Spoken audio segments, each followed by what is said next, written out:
70% of the world's population is living today under some sort of autocracy. The free world is the exception. I know that the conversation about Bitcoin, crypto, in this part of the world many times is about regulation, money laundering, but there is a flip side to this, which is how to provide financial independence, financial freedom to individuals and movements. And this should be a priority. Welcome to NatSec Tech from the Special Competitive Studies Project. I'm Jeanne Meserve. Technology can be an enabler of democracy. It can also be an enabler of autocracy. Our guest today has seen and experienced both sides of this coin. Let me introduce Leopoldo Lopez.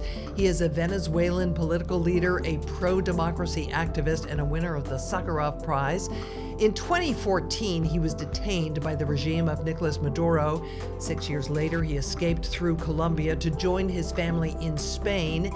In exile, he advocates for democracy and freedom in Venezuela and elsewhere, writing books and articles, and recently he launched the World Liberty Congress. Thanks so much for being with us. No, thank you very much. So first, what is the World Liberty Congress? Well, the World Liberty Congress is an alliance of democracy defenders, freedom fighters from autocratic countries. It's an initiative to work together, to learn from each other, and also to support the idea of transitioning to democracy from autocratic regimes. When you think about democracy and the discussion, the global discussion about democracy, sometimes it fades from the places where democracy needs to be improved. And we are concerned about how to transition from autocracy to democracy. And 70% of the world's population is living today under some sort of autocracy. The free world is the exception. The places in the world where people are free are the minority. So we are creating this alliance in order to work together to support each other. This is something that is new. There was no alliance of this sort before we started the Liberty Congress. We had our first event last year in Lithuania, where we gathered 180 leaders from 44 autocratic countries. And we will have our second event this year with more activists and more countries represented. Have you set objectives and goals for this organization? Yes, it's an action-oriented, non-ideological alliance. It's not about left or right, conservative, liberals. It's more vital, more basic. It's about autocracy, democracy, tyranny, liberty. And we are also an action-oriented initiative. So we identified very concrete action ways to go forward. One of them, we call the Freedom Academy. It's about giving training, support to grassroots movements in movement building, civil resistance, nonviolent action, effective communication. And this year we had already 2 events, one in Africa, in Zambia, where we gathered over 100 activists from 19 African countries. And just last week, we had the event of Latin America, where we had activists from Bolivia, Nicaragua, Venezuela, and Cuba, which are the 4 autocratic regimes in the Western Hemisphere. You have talked about an autocratic network. Who are the members of this autocratic network? Well, the autocratic network is the alliance of very mighty powers that are autocratic. It's a non-ideological alliance. It's very obvious, but sometimes it's not understood as a network. We're talking about the alliance between China, Russia, Iran, and many other countries that are supporting each other. And this is something that all of the activists, leaders from autocratic regimes recognize, that we are not only fighting against our own autocrat, we are fighting also against these very mighty powers. In the case of Venezuela, my home country, it's very obvious. Maduro, a couple of days ago, was in China. Lavrov was in Venezuela 2 months ago. The president of Iran was also in Venezuela some weeks ago. So it's very, very obvious to us that this network is at play. It's non-ideological, this network, because you are seeing the Russian nationalists with the conservative Iranians, with the communists from China, working together, supporting each other in many different ways. Diplomatically, they provide finance, they provide support in their own communications, diplomatic support at the level of the UN and elsewhere. And they're learning from one another. They are learning from one another, they are supporting, and unfortunately, they are winning. They are winning in the sense that the world is much less democratic today than it was at the turn of the century. For 18 consecutive years, we have seen a declining global democracy, and we have seen the contrary, a rise in global autocracy. So we need the understanding of the free world that this conflict is at play. It's not a matter of choosing to play or not this conflict between autocracy and democracy, because it's already at play. It's a matter of how we do it, how we support. And our claim is that we are the people who are putting our chest, we are putting our freedom at risk. And what we are asking for from the free world is support. Support to the people who are in the ground, support to the people who are in exile, to fight against the autocratic regimes. And you're not getting that now? Not to the level that we need, certainly not. And certainly not to the level that the autocratic regimes are getting support from mighty autocratic powers. Again, I can talk about my own experience in Venezuela. We have seen how Maduro is getting financial support from China, getting military intelligence support from Russia, getting energy support from Iran, getting diplomatic support from all of these countries. And the type of support we get, it's nominal. It's most of the time diplomatic support. It's a statement. It's we stand by the people of Venezuela or by the people of any other country. And in actual terms, it's a very asymmetric contest between the democracy defenders and the autocracies. So what specifically do you want from the world's democracies? Money, technology, intelligence, what is it? All of the above. I mean, because this is a fight that requires all of that. But primarily what we want is the recognition that most of the people in the world want to be free. I just said that 70% of the world population is living under autocracy. However, polling shows, and when we saw that polling in Copenhagen where we met, that 80% of the people want to live in an open and free society. So what we are asking for is to provide effective support to these democracy movements inside autocratic regimes.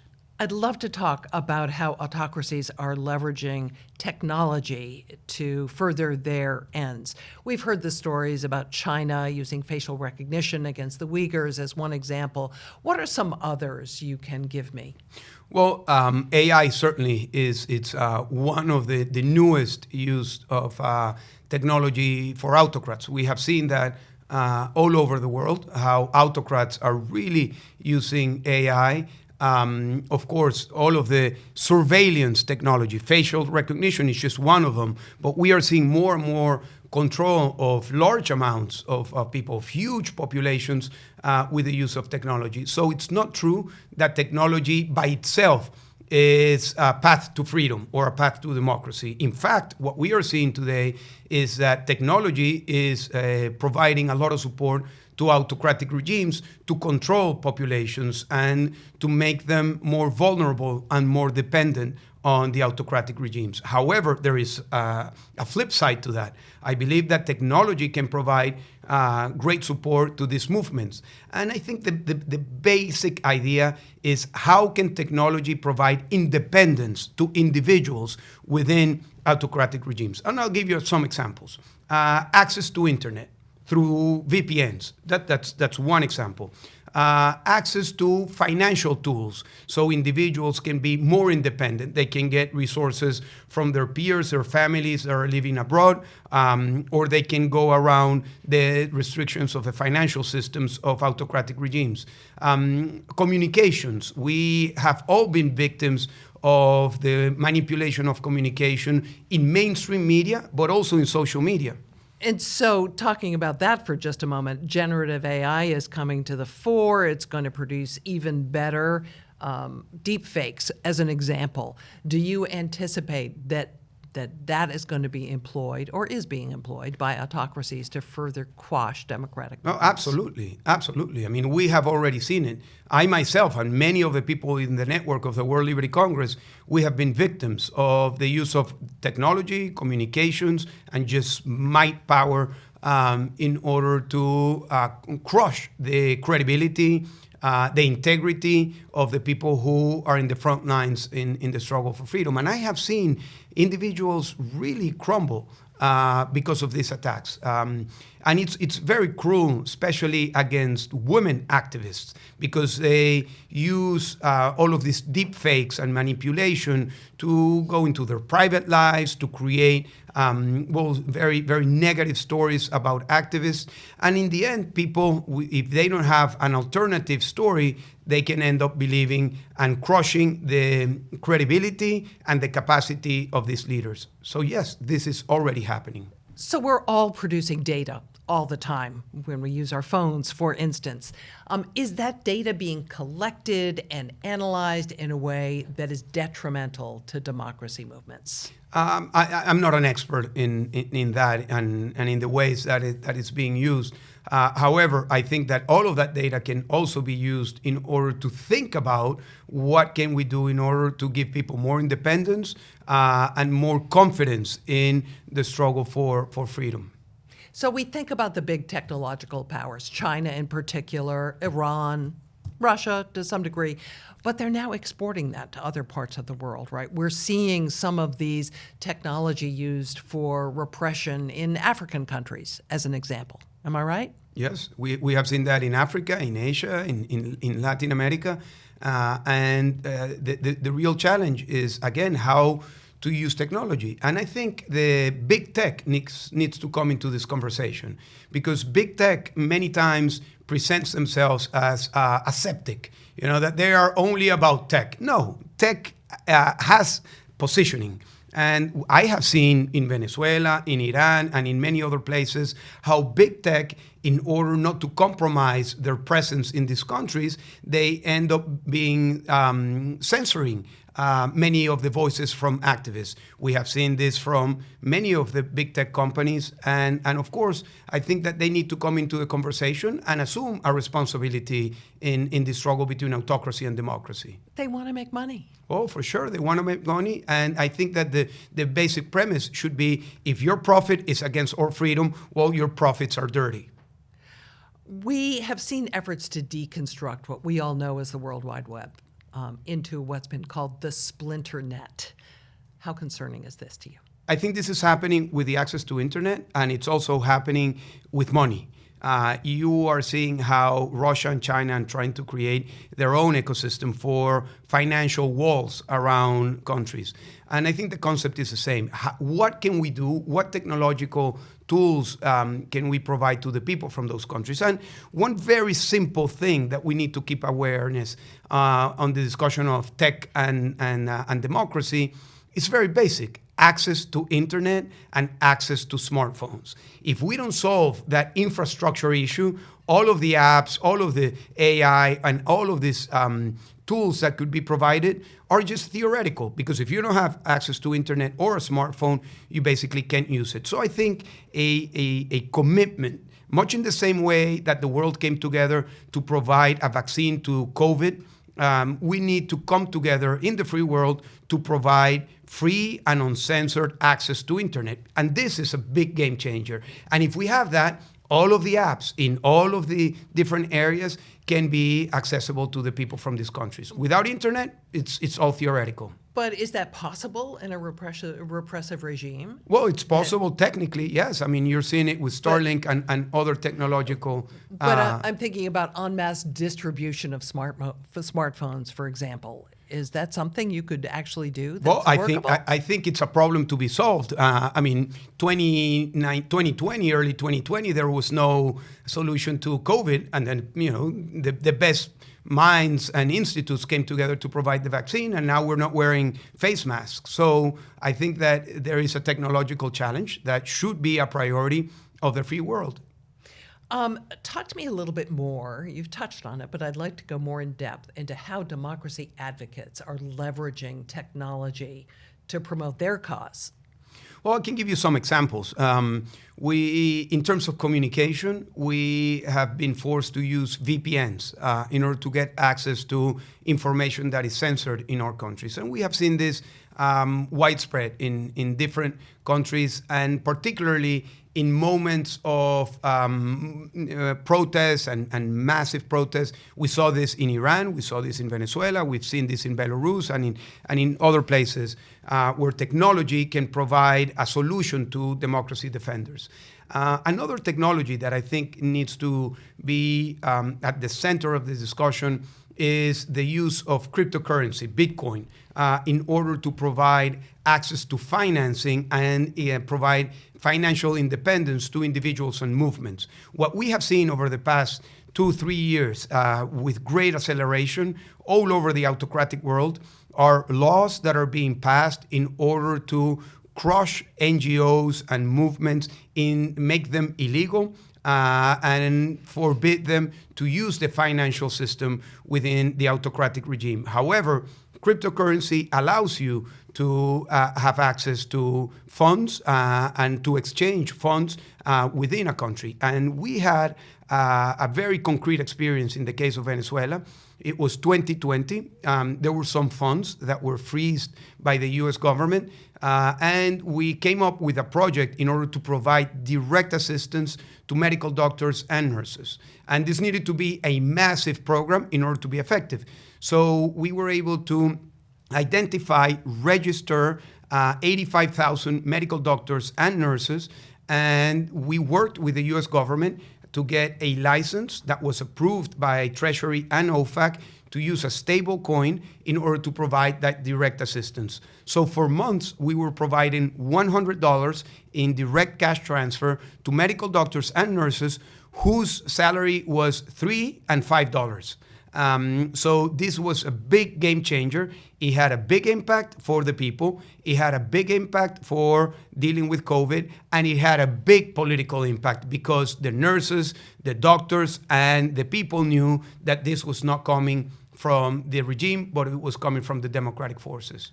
So the crypto allows you to circumvent a dictatorial government's financial system, essentially. Yes, and it allows for independence to individuals and movements not to be dependent on the restrictions imposed by the autocratic regimes. And I think that this is something that needs to be taken very seriously as an alternative for all of the organizations that provide democratic assistance to autocratic countries. The NED, the European Endowment for Democracy, and many others spend a lot of their resources trying to figure out how to bring resources to these countries. And they go around different ways of doing it, but it's very costly, it's very dangerous at times, and this can provide a very quick, transparent, efficient solution to providing support to these individuals and movements. Is it catching on, or is it still a rarity that you see it used? It's catching on. It's catching on. I don't think it's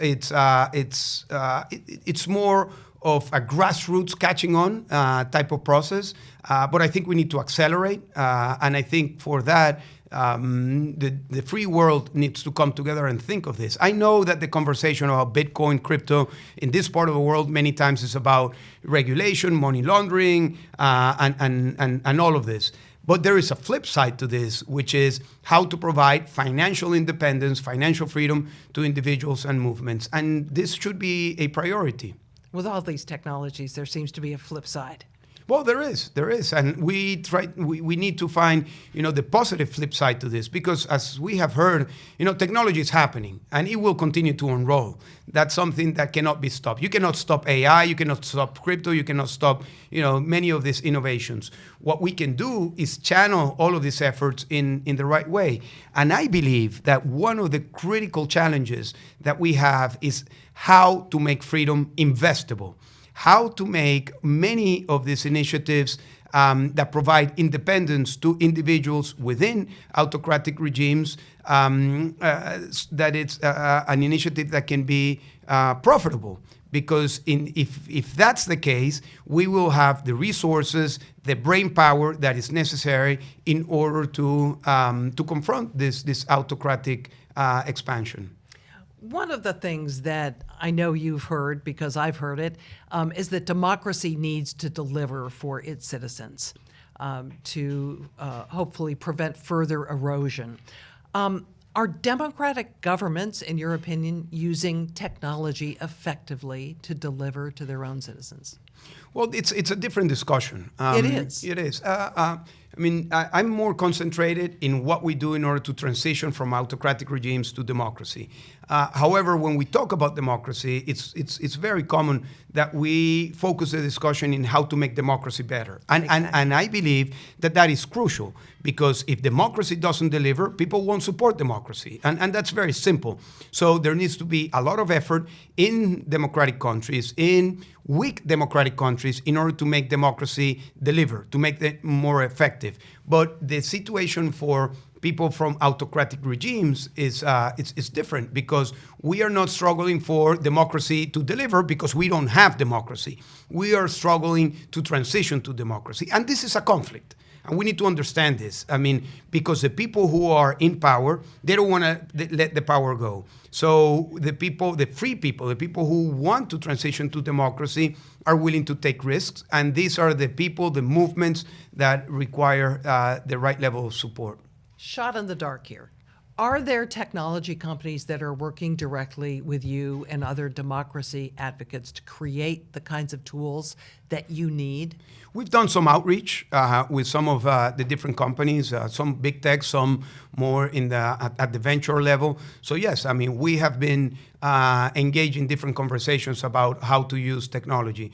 I mentioned the Freedom Academy initiative that we have, and we are using financial freedom technology. We're using Bitcoin. We are teaching about the benefits of this technology for these movements, and we are getting support from different initiatives that are thinking about this problem, not from the perspective of the US and Europe. I'll give you an example. Last week, we were having this discussion. We had a couple people from tech initiatives that were with us, and they came to a very obvious conclusion.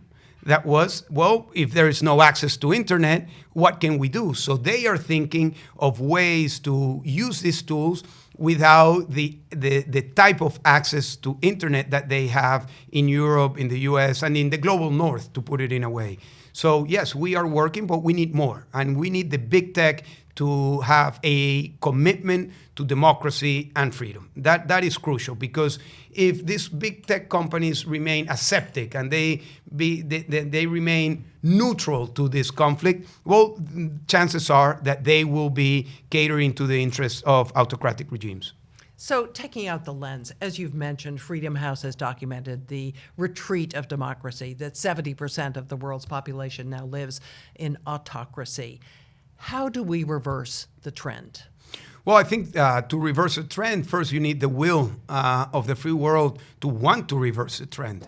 So this requires a coming together of the free world to recognize that this is the global struggle of our times, democracy versus autocracy. And I believe that the priority should be in how to support democratic movements that are inside autocratic regimes. And I can tell you from my own experience that many times there is support for the things that we don't need, and there is no support for the things that we need. Give me an example. Well, I can give you an example. Just support for, there can be funding for, I don't know, just community building in a country that is autocratic, but they remain aseptic of the political commitment to make that building a grassroots movement towards democracy.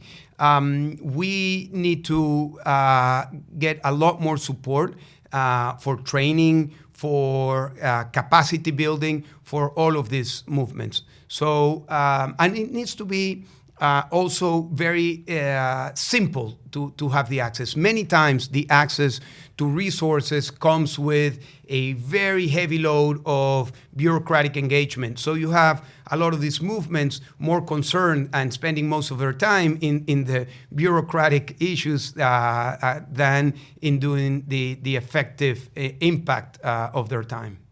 So can you leave us with an optimistic, hopeful thought? No, absolutely. I mean, I hope that this conversation was not pessimistic. I mean, I hope that the people who are listening understand that there are people all over the world, millions and millions of people all over the world that today are not free and want to be free. And I think that is a reality that we have today and we will continue to have. So it's optimistic in the sense that most of the people in the planet want to be free, but we need to come together. We need to figure out ways in which we support each other. And the free world needs to understand that the priority in supporting these local movements should be part of the entire strategic approach to the confrontation between autocracy and democracy. Leopoldo Lopez, Venezuelan political leader and pro-democracy advocate. Thanks a lot for joining us. Thank you very much. Today. Thank you. This has been NatSec Tech from the Special Competitive Studies Project. I'm Jeanne Meserve. Thanks for joining us.